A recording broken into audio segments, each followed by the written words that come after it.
Students, welcome to the channel class 10 maths के। अभी तक हम चैप्टर नंबर 6 की कंप्लीट एनसीईआरटी का एक एक क्वेश्चन डिटेल में समझकर कवर अप कर चुके हैं। सो अब इस वीडियो में हम स्टार्ट करने जा रहे हैं अपना next chapter which is chapter number 7 and exercise is 7.1।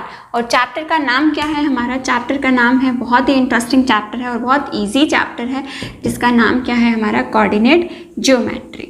Right. सो अब हमारे पास अब बात करते हैं कि हम जो सिलेबस कवर अप करें वो सारा न्यू बुक के अकॉर्डिंग कवर अप करेंगे, न्यू सिलेबस के अकॉर्डिंग। बट इन केस अगर आपके पास ओल्ड बुक है सो आपको अपनी ओल्ड बुक में से पेज नंबर 168 से लेकर के पेज नंबर 172 तक का जो कंटेंट है उस पर आपकी एक्सरसाइज 7.3 है और इसका जो टॉपिक का नाम है वो है हमारा एरिया ऑफ ट्राइंगल। ये चीज़ें आपको वहाँ पर कवर अप नहीं करनी है, ठीक है। सो आप अपनी ओल्ड बुक में से भी अपनी प्रिपरेशन कर सकते हैं, सिर्फ आपको ये पेज नंबर पर जो टॉपिक्स हैं वो टॉपिक्स आपको कवर अप नहीं करने हैं। राइट। सो स्टार्ट करते हैं चैप्टर के इंट्रोडक्शन की। कोऑर्डिनेट ज्योमेट्री जो है वो हमारी क्या है और इस चैप्टर के अंदर हम क्या क्या चीज़ें पढ़ने वाले हैं। राइट। कोऑर्डिनेट का मतलब क्या होता है? कोऑर्डिनेट का जो हमारा इंग्लिश मीनिंग होता है वो होता है हमारा कोऑर्डिनेशन करना। ठीक है। कोऑर्डिनेशन का मतलब क्या हुआ कि दो चीज़ों का आपस में कुछ रिलेशन बनाना, कुछ उनको ज्वाइन करके चलना। ठीक है। देन ज्योमेट्री क्या है? मैथ्स की एक ऐसी ब्रांच है जिसके अंदर हम पॉइंट्स के बारे में, लाइंस के बारे में या फिर कर्व्स के बारे में पढ़ते हैं, तो उस चीज़ को हम क्या बोलते हैं? ज्योमेट्री बोलते हैं। ठीक है।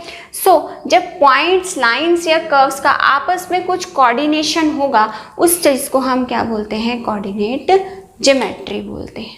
ठीक है। अच्छा, अब जो इनका कोऑर्डिनेशन होगा, जो इनकी ज्वाइनिंग होगी, वो कहाँ पर हम शो करने वाले हैं? वो हम अपने इस XY प्लेन पर शो करने वाले हैं, जो हम अपनी 9th क्लास में पढ़ चुके हैं। बट एक बार एक छोटी से क्विक रिवीजन कर लेते हैं कि इसके अंदर हमने क्या क्या चीज़ें पढ़ी हुई हैं। ठीक है। सो यहाँ पर हमारी x एक्सिस होती है, यहाँ पर हमारी -x axis, negative x axis, यहाँ y और यहाँ पर हमारा -y होता है। ठीक है। एक पॉइंट होता है कहीं पर भी प्लेन में, जो हमने पढ़ा था क्लास 9th में, जिसके हम कोऑर्डिनेट्स लिखते थे।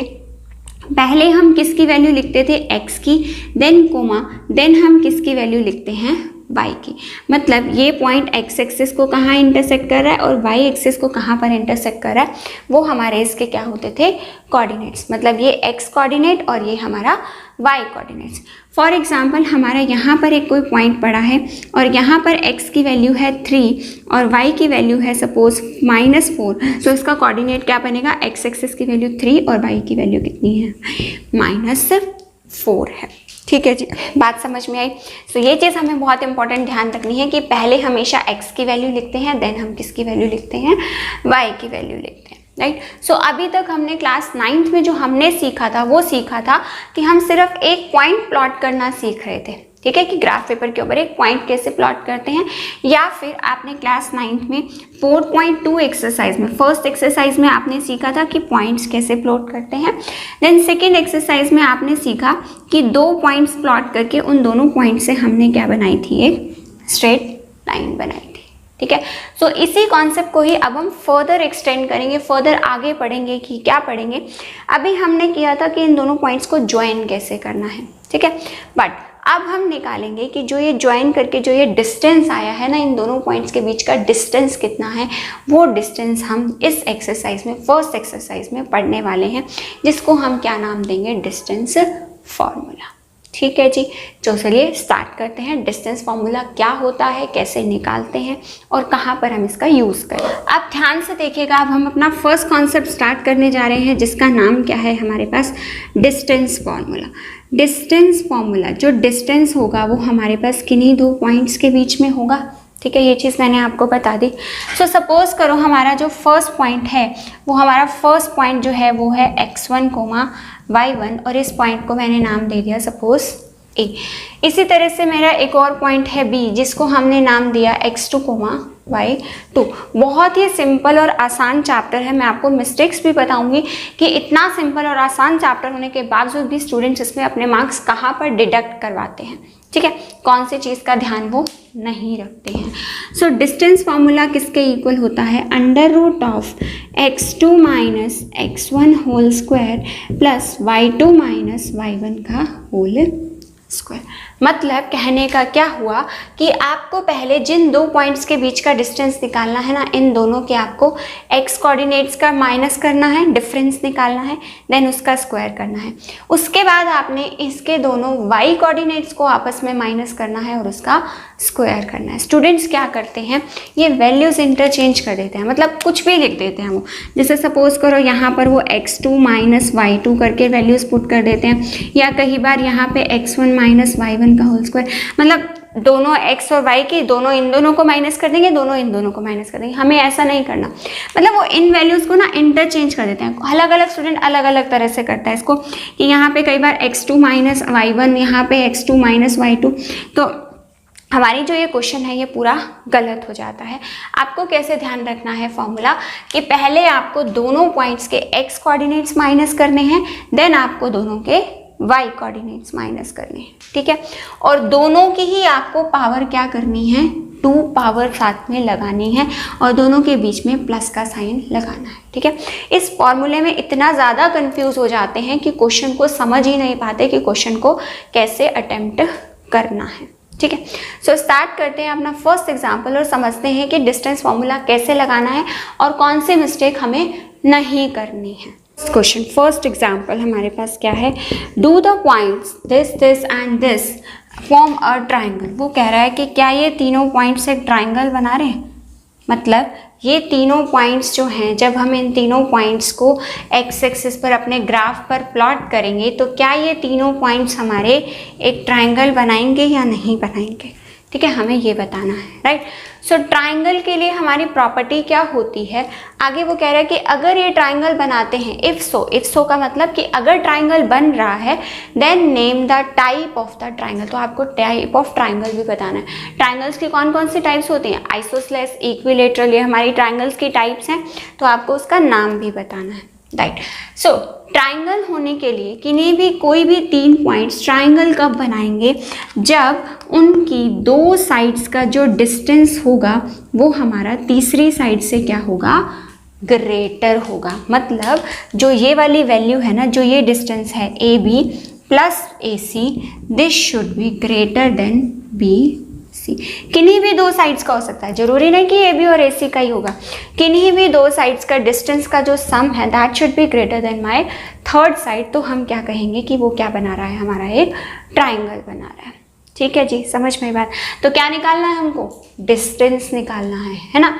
तो डिस्टेंस निकालने के लिए कौन सा फॉर्मूला यूज़ करेंगे, डिस्टेंस फॉर्मूला यूज़ करेंगे। सो सबसे पहले आप यहाँ पर क्या लिखेंगे, let A 3,2, B -2, -3 and C क्या है हमारा 2,3, B the points of triangle ABC। Points of the triangle ABC के क्या हैं, ये हमारे लेट अस सपोज पॉइंट्स हैं, ठीक है, राइट। इनको हमने नाम दे दिया बिकॉज हमें नाम कहीं पर दिया नहीं हुआ था।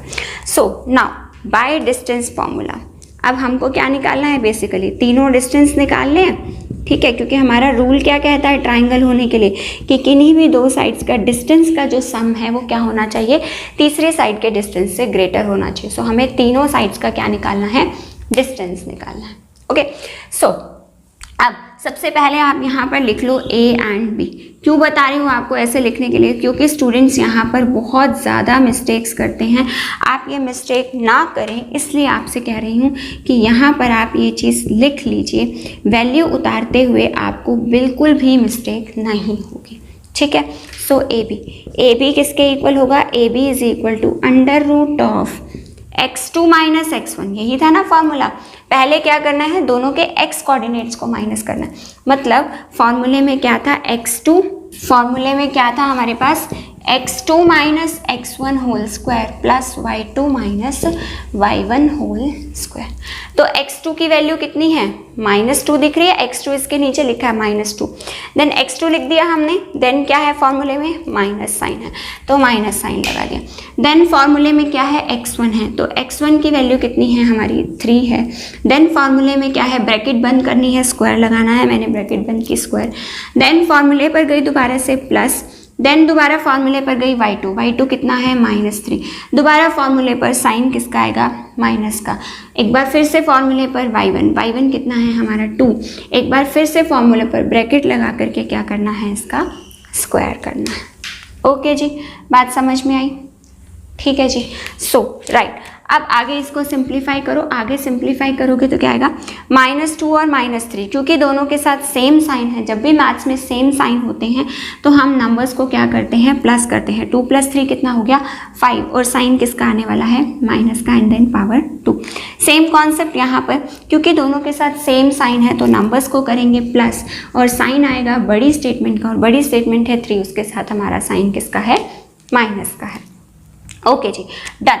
सो अब हमारे पास क्या हो गया यहाँ पे √5 का स्क्वायर कितना होता है 25, देन 5 का स्क्वायर कितना होता है 25, सो 25 + 25 इज इक्वल टू √50 यूनिट्स। अच्छा, एक और मिस्टेक जो स्टूडेंट्स करते हैं वो क्या करते हैं, यहाँ पर क्या है 5 की पावर 2 है, पावर 2 का मतलब क्या होता है, बच्चे क्या करते हैं 5 × 2 10 कर देते हैं, नहीं भाई पावर करनी है हमें सॉल्व, पावर का मतलब होता है कि आपने उसी वैल्यू को उसी से 2 टाइम्स मल्टीप्लाई करना है, ठीक है। तो क्योंकि पावर 2 है इसलिए 2 टाइम्स मल्टीप्लाई करूंगी, पावर 3 होगी तो 3 टाइम्स, पावर 4 होगी तो 4 टाइम्स मल्टीप्लाई करूंगी, सेम नंबर को मल्टीप्लाई करूंगी, राइट। सो यहाँ पे कितना आ गया मेरे पास 25। ओके, आगे बढ़ते हैं, BC निकालते हैं, ठीक है। सो BC, अब BC के लिए फिर से हम वही काम करेंगे, BC के लिए B और C के लिए हम क्या करेंगे, लिखेंगे हम पहले C, B का क्या है -2, -3 और C का क्या है 2, 3 है, एंड यहाँ पर क्या लिख सकते हैं हम x1, y1 और यहाँ क्या लिख सकते हैं हम x2, y2। ओके जी, बात समझ में आई।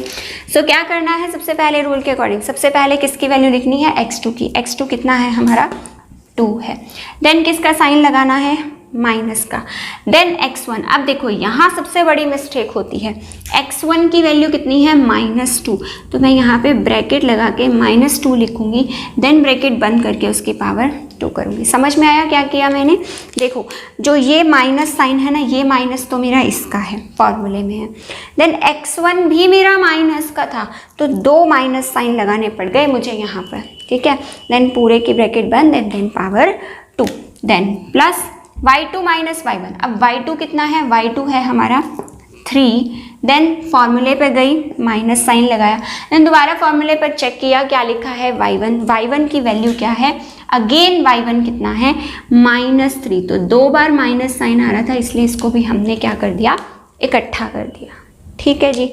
आगे बात समझ में, ये सारा कुछ आपको समझाने के लिए किया है मैंने, ये सब कुछ आपको अपनी नोटबुक में नोट डाउन नहीं करना है, राइट। ओके, सो अब आगे बढ़ते हैं, आगे क्या होगा हमारे पास, देखो अब जैसे हमारे पास पहले ये ब्रैकेट के साइन सॉल्व होंगे, बाद में आप इनको सॉल्व करेंगे, ठीक है।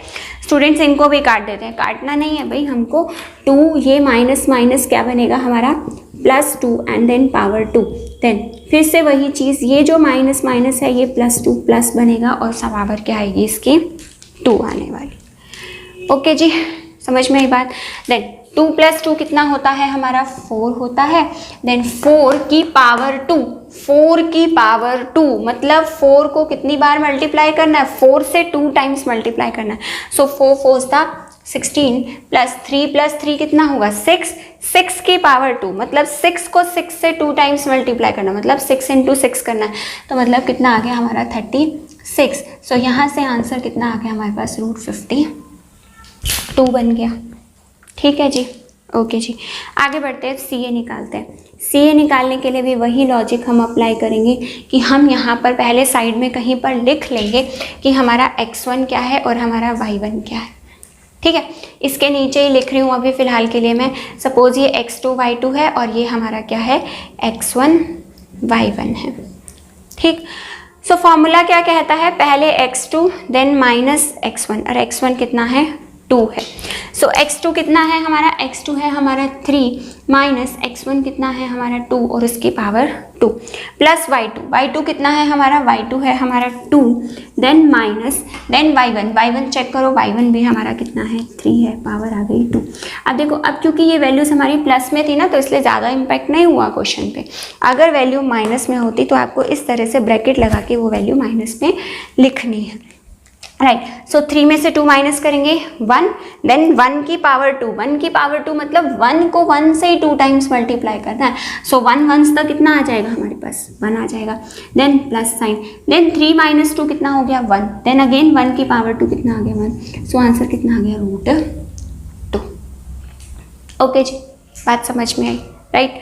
आया है हमारा √50। जब आप इसका रूट सॉल्व करोगे स्क्वायर रूट तो आपको आंसर मिलेगा कि ये वैल्यू हमारी अप्रॉक्सीमेटली आने वाली है 7.07 आने वाली है। इसी तरह से जो BC हमारा कितना आया है, BC आया है हमारा √52 और इसकी आपको वैल्यू अप्रॉक्सीमेटली मिलेगी 7.21 एंड AC जो है वो है √2 और इसकी वैल्यू तो आपको पता ही है कितनी होती है, 1.414 होती है, राइट। उसने पूछा है कि ये ट्राइंगल्स बनाते हैं या नहीं बनाते, उसे इस सारी चीज़ों से कोई मतलब नहीं है। क्वेश्चन को, एग्जामिनर को आपके इस सारे क्वेश्चन से कोई मतलब नहीं है, आप क्या कर रहे हो। उसका जो फाइनल कॉन्सेप्ट है, जो फाइनल उसने चीज़ पूछी है एग्जामिनर ने आपसे, वो पूछा है कि क्या ये तीनों पॉइंट्स आपके ट्राइंगल बनाते हैं या नहीं बनाते। तो ट्राइंगल बनाने के लिए कंडीशन क्या है कि किन्हीं भी दो साइड्स का सम अगर तीसरी साइड से ग्रेटर आ जाता है सो दैट मीन्स वो ट्राइंगल बनाते हैं, अदरवाइज वो ट्राइंगल नहीं बना। सो देख लो आप यहाँ पर देख लो, अगर आप AB प्लस AC करोगे तो वो आपका थर्ड साइड BC से ग्रेटर आ जाएगा। मतलब AB कितना है 7.01 प्लस AC कितना है 1.414, this is greater than BC 7.8, क्योंकि 7 में जब आप 1 प्लस करोगे तो आपको 8 पॉइंट समथिंग मिलेगा। So that means yes they form a triangle, ठीक है, yes they form a triangle. Then second part याद है उन्होंने आपसे क्या पूछा था, नेम ऑफ ट्राइंगल भी पूछा था। सो नेम ऑफ ट्राइंगल क्या बताओगे, यहाँ पे कौन सा ट्राइंगल है ये, ना तो इसकी तीनों साइड्स इक्वल, अगर तीनों साइड्स इक्वल होती तो इक्विलेटरल बनता, ना ही इसकी दो साइड्स इक्वल है, दो इक्वल होती तो आइसोसेलेस बनता। सो अब आप क्या चेक कर सकते हो कि अगर आप किन्हीं भी दो साइड्स का स्क्वायर करोगे तो आपको दिखेगा कि वो आपके तीसरी साइड के स्क्वायर के इक्वल आ रहा है। मतलब AB स्क्वायर मतलब √50 का स्क्वायर करना है पावर 2, देन AC कितनी है हमारी √2 की power 2, this is coming out to be equal to √52 की पावर 2, रूट से स्क्वायर कैंसिल, रूट से स्क्वायर कैंसिल, रूट से स्क्वायर कैंसिल। सो हमारे पास क्या आ गया 50 plus 2, this is equal to 52। मतलब लेफ्ट हैंड साइड किसके इक्वल आ गई है, आपकी राइट हैंड साइड के। तो ये कौन सी थ्योरम है, ये हमारी है पाइथागोरस थ्योरम। सो पाइथागोरस थ्योरम क्योंकि ट्रू प्रूव हो रही है, सो ये हमारा कैसा ट्राइंगल है, राइट एंगल ट्राइंगल। ठीक है जी, समझ में बात। आगे बढ़ते एग्जाम्पल नंबर 2 पर। सुना एग्जाम्पल नंबर 2 अब फिर से ध्यान से देखिएगा क्योंकि जो आपके ये 3-4 एग्जाम्पल्स है ना, इन्हीं 4 एग्जाम्पल्स पर आपकी पूरी एक्सरसाइज बेस्ड है, राइट।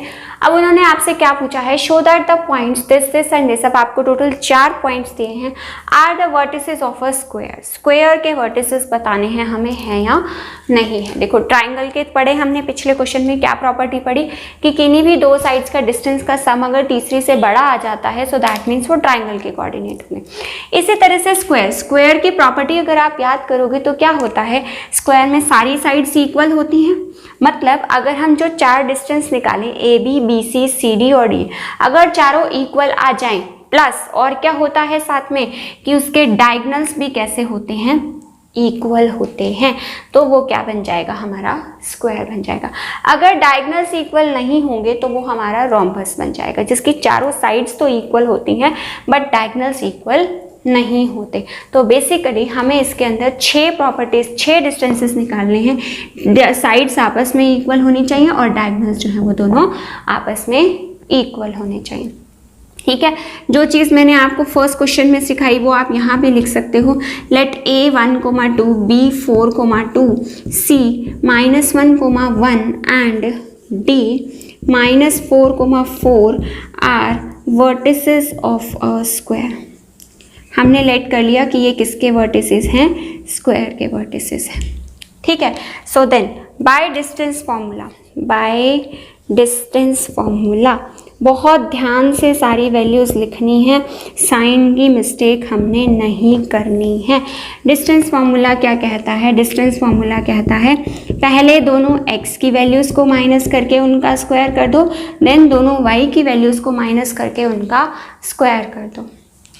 ठीक है, सो सबसे पहली साइड निकालते हैं। सबसे पहली साइड हमारी क्या है? A B is equal to, देखो अब ये x1 है और ये मेरी y1 है, इसी तरह से ये x2 है और ये हमारी y2 है।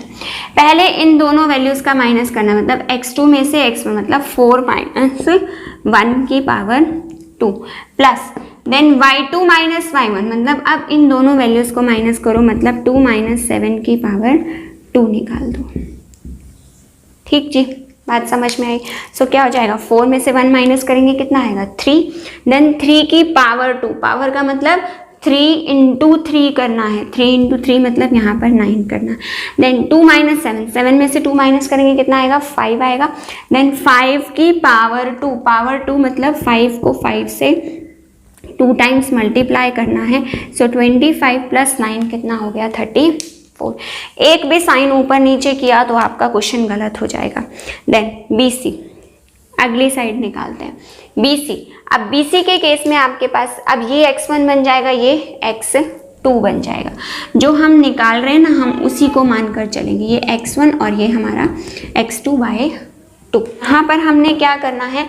x2 माइनस x1, x2 कितना है हमारा? x2 है हमारा -1 माइनस x1 कितना है हमारा? 4, इसकी पावर पूरे की 2। Then y2 minus y1, y2 कितना है? 1 है, देन माइनस साइन लगाना है, देन y1 लिखना है। y1 कितना है हमारा? 2 है। ठीक जी, बात समझ में आई? ओके, सो -1 और -4 दोनों सेम साइन है, जैसे पिछले क्वेश्चन में क्या सेम साइन होते हैं तो नंबर्स को प्लस करते हैं। सो 4 + 1 5 एंड 5 की पावर 2, 5 की पावर 2 कितनी बनेगी? 25।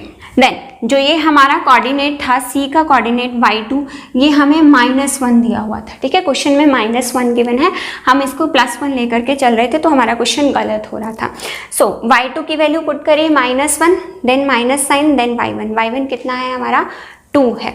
सो फिर से वही चीज़, क्योंकि दोनों के साथ सेम साइन है, सो यानी कि नंबर्स को करेंगे +2 + 1 बनेगा 3 एंड 3 की पावर 2 कितना आएगा? 9। सो अगेन 25 + 9 कितना हो गया? 34 हो गया। ओके जी, AB निकल गया, BC निकल गया, देन बारी किसकी है? CD की। अच्छा, यहाँ पर स्टूडेंट्स एक और मिस्टेक करते हैं कि वो ना पहले कभी AB निकाल देंगे, देन CD, कभी DA, कभी BC, तो वो फिर भूल जाते हैं कि कौन से 6 साइड्स निकालनी है हमको, कि कौन सी हम निकाल चुके हैं, फिर कोऑर्डिनेट्स लेने में गलती करते हैं। तो आपको सीक्वेंस में चलना है, पहले आपने AB निकाल ली, देन आपने BC निकाली, अब नेक्स्ट पारी किसकी है? CD की, तो अब नेक्स्ट CD निकालो। ठीक है, तो उससे आपको मिस्टेक नहीं होगी कभी भी।